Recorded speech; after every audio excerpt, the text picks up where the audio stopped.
రే మావా మూసుకో. ఏందిరా టైం అయిపోయింది, షాప్ మూసేయంటానా? ఓ దట్టా, సరేలే. వచ్చేసాడు రాడు. తమ్ముడు కొన్ని ఫుడ్ ఆర్డర్స్ ఉన్నాయి, చేసి తమ్ముడు కొంచెం. అన్న టైం అయిపోయింది, షాప్ మూసేస్తాను. పో. చిన్న చిన్న ఫుడ్ తమ్ముడు, కొన్ని పార్సల్లే భిన్న అయిపోతాయి. అవునా?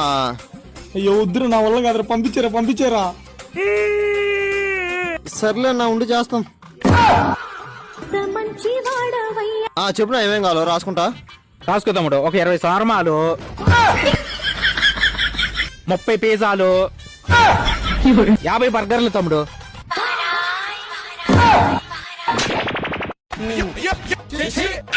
పది నిమిషాలు కూర్చోన్నా, చేయిస్తాం.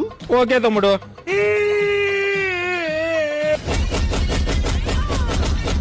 ఓకే మామా, నో ప్రాబ్లం. తమ్ముడు ఆర్డర్ క్యాన్సిల్ తమ్ముడు. డబ్బా ఈడు ఓవరాక్షన్. నువ్వు పక్క పోరాడు, అయిపోయింది నా చేతిలో. ఎరా మా మానాన్ని మేమేదో షాప్ మూసుకుంటా అంటే మధ్యలో వచ్చి ఎంత లిస్ట్ చెప్పి ఇప్పుడు క్యాన్సిల్ అంటావరా?